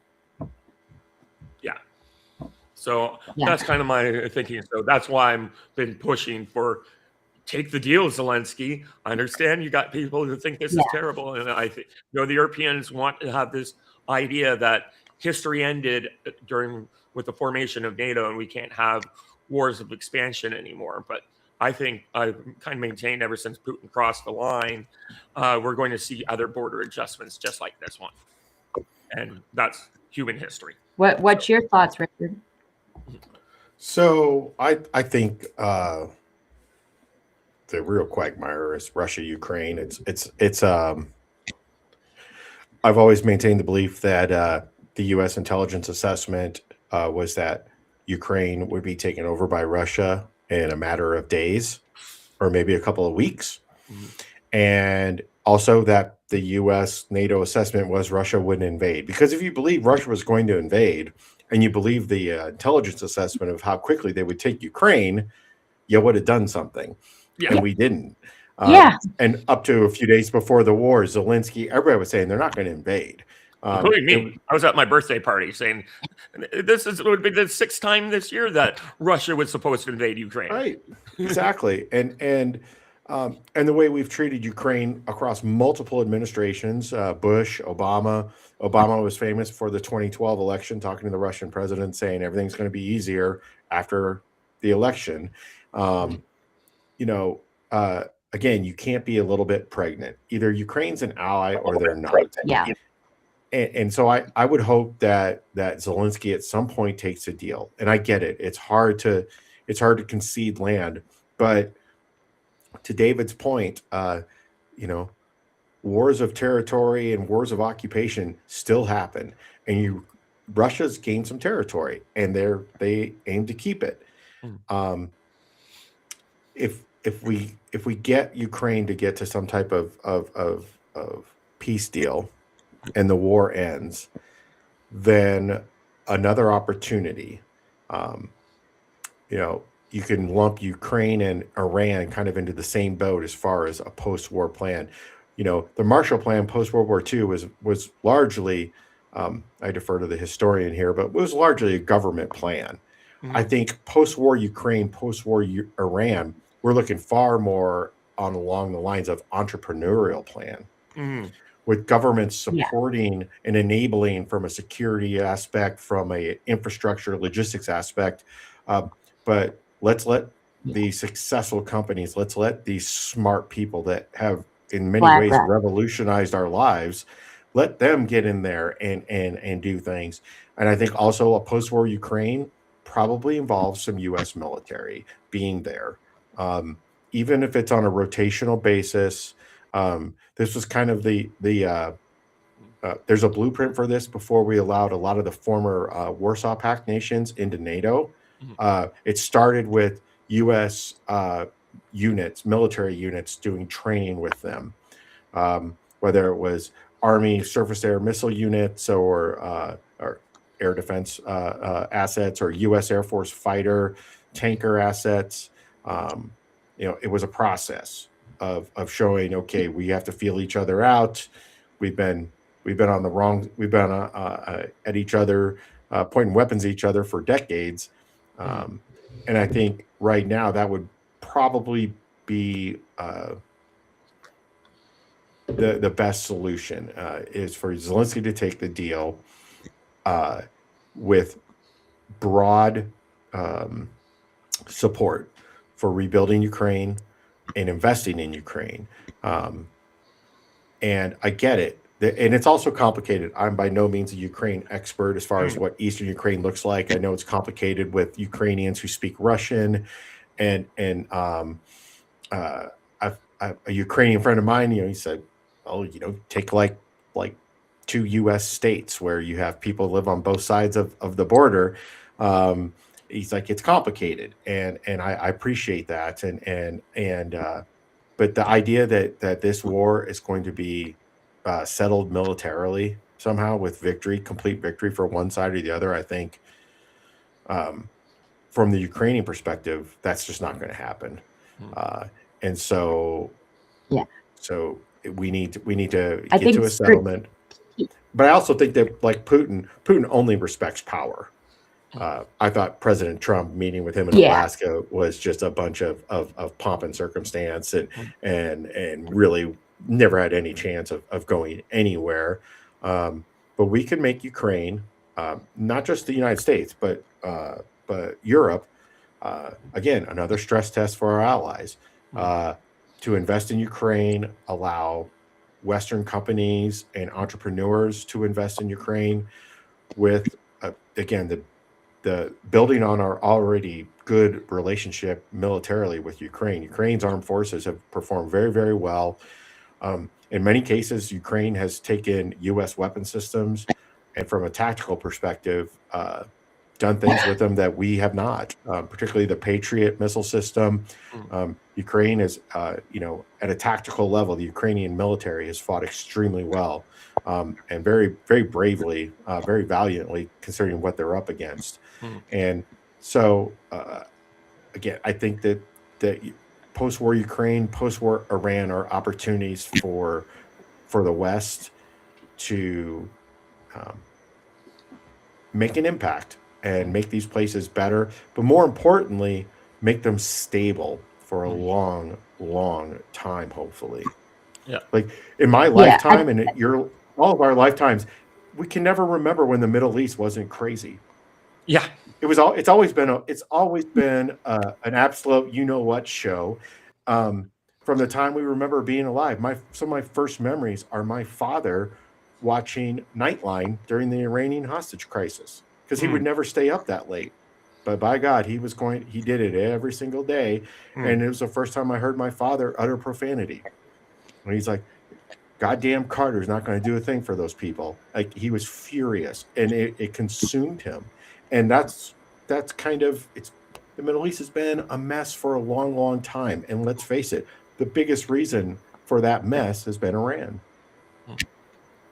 and its proxies. Yeah. I think if we step back strategically too and look at, again, like this administration's larger plan, I don't think they see Russia as the biggest threat. I think the biggest threat is China in the Pacific.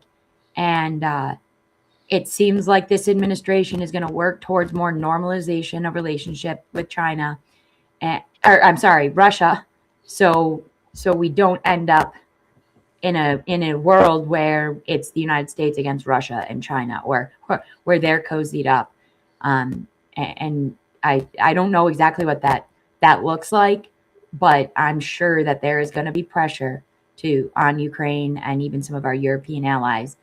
And again, if Russia is economically tied in enough to our markets, European markets, Middle East markets, whatever it is, and it's like if they're completely reliant on China, we're vulnerable, right? They're vulnerable. They can be weaponized against us. I don't know exactly what that looks like, but I think in the big picture, Europe probably doesn't like it. But again, I think this administration sees the bigger threat, and the bigger need for resources. Again, we don't want to get too tied down in some of these places in the Pacific. I also find it very interesting, and I'm not at any significant level. The discussion doesn't exist of what Russia's going to look like post Putin. Yeah, that was something that Yeah. Aaron and I talked about a few months ago when Aaron Reyes was still around. So and Z will be off the stage soon too. Exactly. Like what are, again, one of the things about the West, particularly the United States, is we do have that predictability. Everybody in the world knows we're going to have an election in 2028. You certainly have an idea of who the players are going to be that might run for president. There's a lot of theories about post Xi China and what post Putin Russia look like. And again, there's people at the 3-letter agencies and whatnot that are smart, and I'm sure they're looking at all this stuff. But it is worthy of discussion of what, for example, if we get into some type of settlement, Putin's not going to be there forever. Yeah. And so that's one of the reasons why he started this war, is that he wanted to get this resolved before he died. Exactly. It's so true. And so a post Putin Russia, having a good understanding of what that would look like and how it would impact post-war Ukraine and our ability to rebuild Ukraine and assist Ukraine. Those are important conversations that I think need to be had, particularly in a more public space, because it's so easy to just get focused on the battlefield and the day-to-day quagmire that is the modern day battlefield between Russia and Ukraine. That these leaders are not always going to be there, and particularly in Russia. To David's point, the only reason they did all this was because and started this BS is because of Putin. Yeah, and we really want the next administration more friendly towards the West than China. Right, the next Russian administration post Putin, right? We prefer, or at least not a super anti-West, where they. I think Russia has so points hostile. where they look to the East or the West, and I think the time of them looking to the West for solutions is gone, and they'll be more interested in the East. And like I've said to Richard multiple times, their real futures in the stands, Uzbekistan, to Turkmenistan, Kazakhstan. I think that's where their focus is going to be. They just have been. They need to resolve this whole thing where Ukrainians are trying to Ukrainianize the Russian-speaking people. And the original Minsk Accord is just making those two Russian provinces into Quebec. And for the Ukrainians, that was not acceptable for their leadership. And so they were trying to make them into Ukrainians, and instead of letting a Russian equivalent of Quebec to form. And that effort has been extremely costly. Yeah. Oh yeah, it's just like, and the fact the West never thought Russia would invade, and this is something that we saw during the lead up to World War I, when Austrians and the Germans had basically forced the Russians to back down twice in a row, in recent years. And the Russians were like, well, if we back down the third time, that'll be so humiliating. So we got to start the war. So they started mobilizing. Yeah. And then the Germans and the Austrians are like, oh, crap. What do we do now? I'm seeing reports here that there was 3 vessels turned around, tank container ships, which I guess haven't really passed much. 2 were CSCO, which is a Chinese flagged company. Now, I that's interesting because I thought China was allowed to pass. Another was flagged from Hong Kong. But these were the container ships, probably a lot harder to search, right? And not as much of a benefit to. So maybe they didn't care so much. But I just want to point out that the International Maritime Organization on their Twitter account has been continuing to post about check out our new web page and our environmental regulation conference coming up. like there's not a major crisis going on in shipping. It just like blows my mind, right? They post about the risks. They wrote a couple strongly worded letters. Sorry, I just No, it's great. they should be addressing the 20,000 stranded seafarers, right? This is this is in their wheelhouse. Yeah, no, it kind of reminds me sometime back during Obama, we had that Ebola scare in the United States, and the CDC like had basically their A and B teams were out of the country, and so the administrators were basically talking, were just unnecessarily scaring people with their responses because they didn't know how to talk to, they didn't have the media training. So Obama appointed the Ebola czar, and suddenly you never heard about the Ebola scare ever again. Yeah. So, just crazy. They're like, they're calling for somebody to, they're calling for somebody to do something. It's like, you're that somebody. Right. This is what people, right? This is what you get a budget for. Well, but they're pretty mad because the Trump administration submitted a proposal to completely abandon all the net zero framework, throw it all out, which convenient timing. Yeah. And I saw that the UAE is deploying a Hormuz security force. Did you see that? It's just coming out here. Yeah, I did see some of that. Part of me was wondering if Trump didn't want to put assets in. Well, we don't want to risk our assets, but again, how much push are we putting on our partners in the region, knowing that we domestically, we're okay for a little while with our oil and gas. I mean, certainly this has to be opened eventually.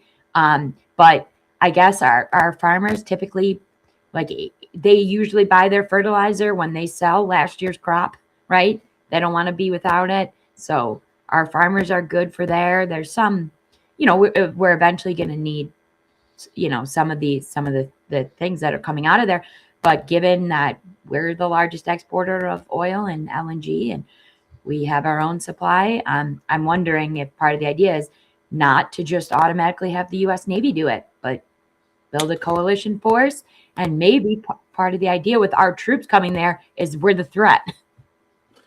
Right. Again, that's a very possible outcome, is that we have our two MUs, the Tripoli Amphibious Readiness Group and the Boxer Amphibious Readiness Group, that the Marines on board never leave the ship.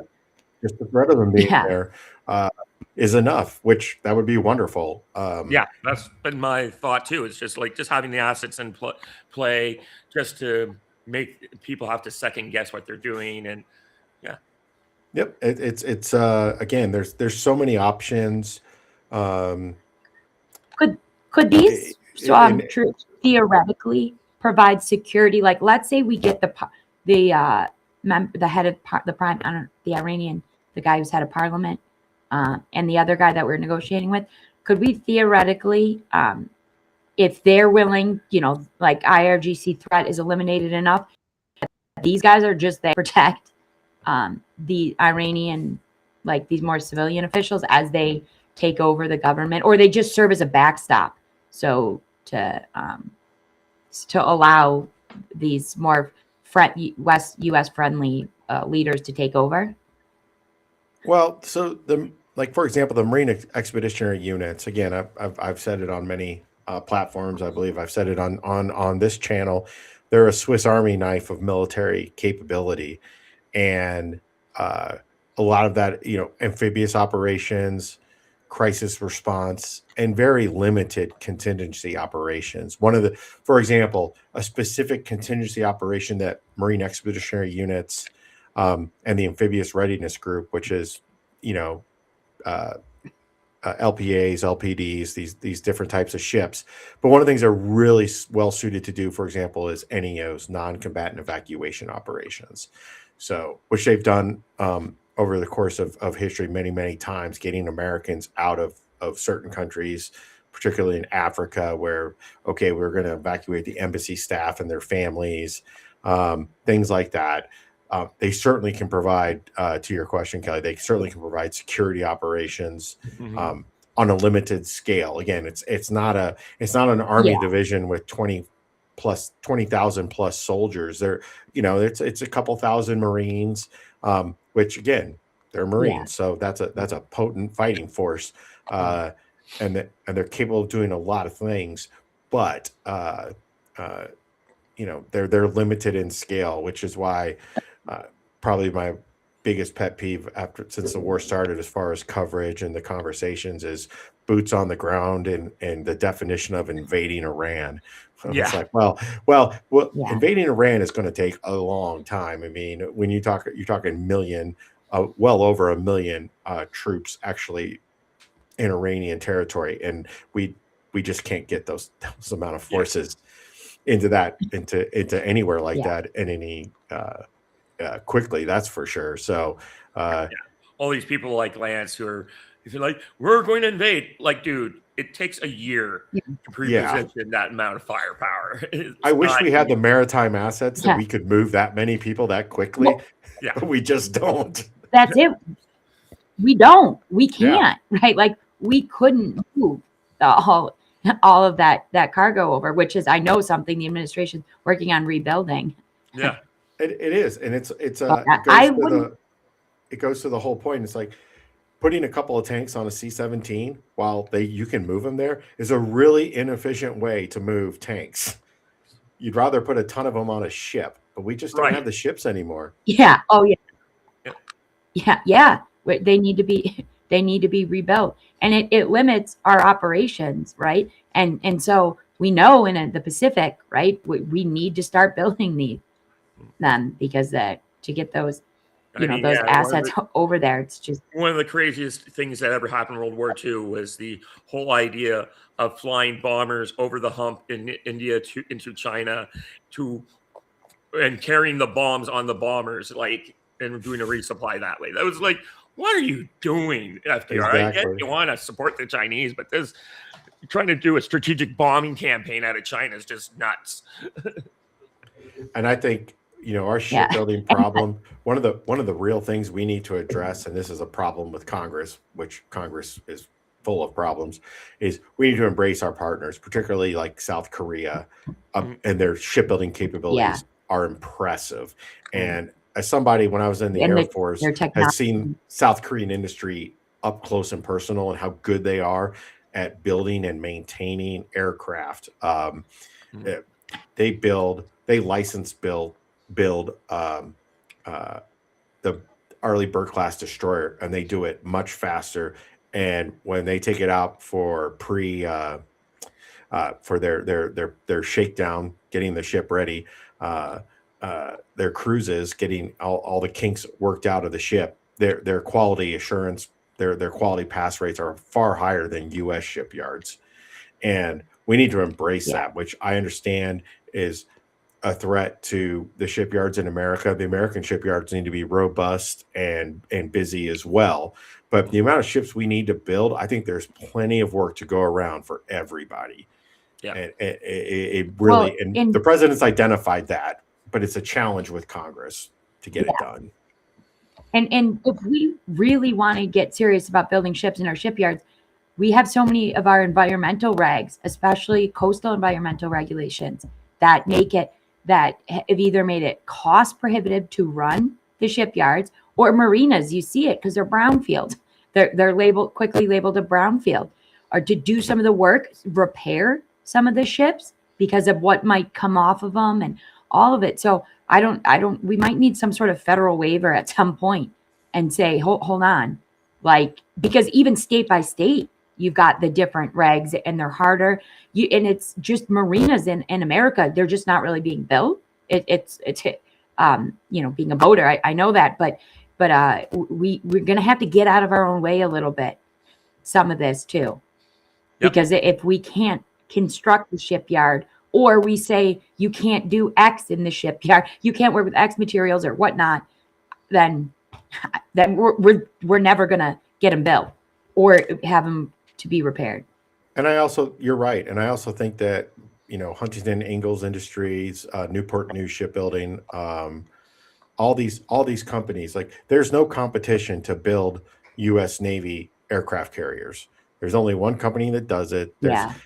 We need to ensure the stability of these companies in the workforce, and that when there's gaps in work or maintenance, whatever the case may be, that they're paid, that these critical people, the engineers, the people, the machinists, the electricians, I go on and on, all the different specialties that are required to support the merchant marine fleets and the U.S. Navy fleet.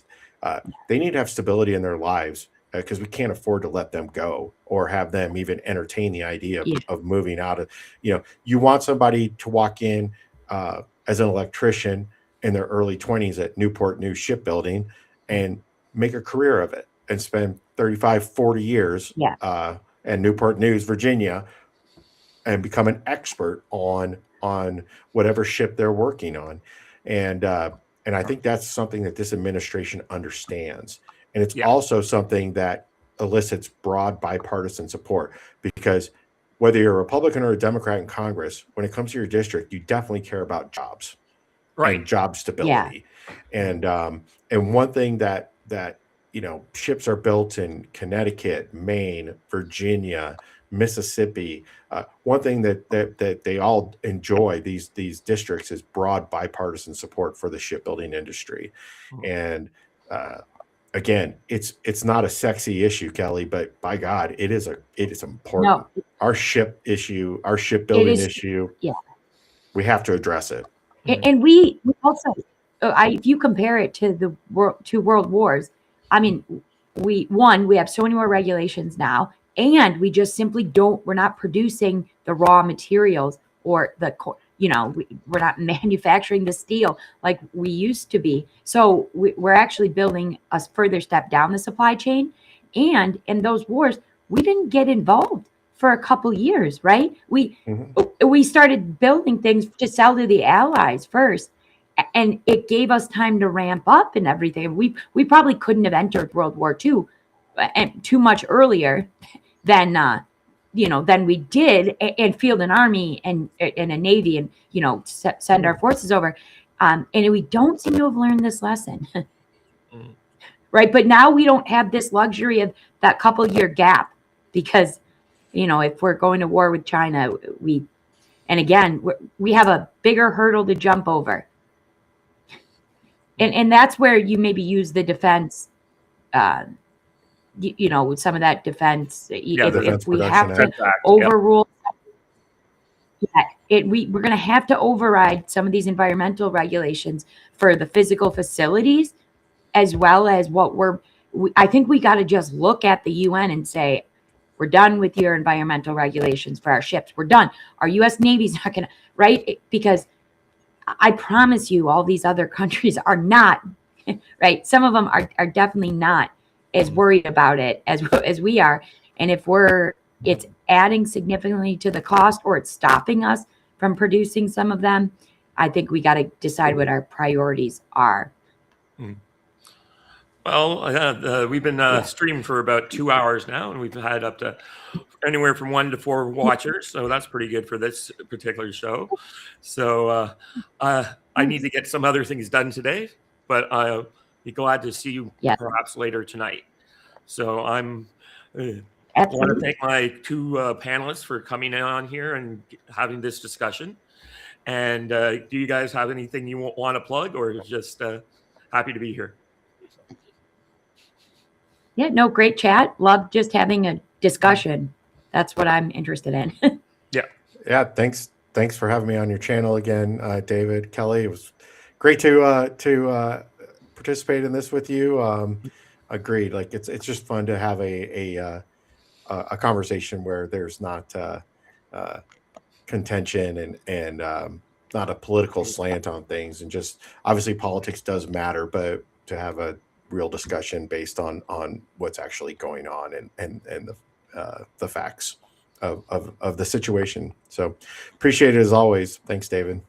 Yeah, thank you guys. So if my audience out there, if you like this kind of stuff, I want to see more of it, be sure to like, share, and subscribe, and so we can get this kind of conversation out there to more people.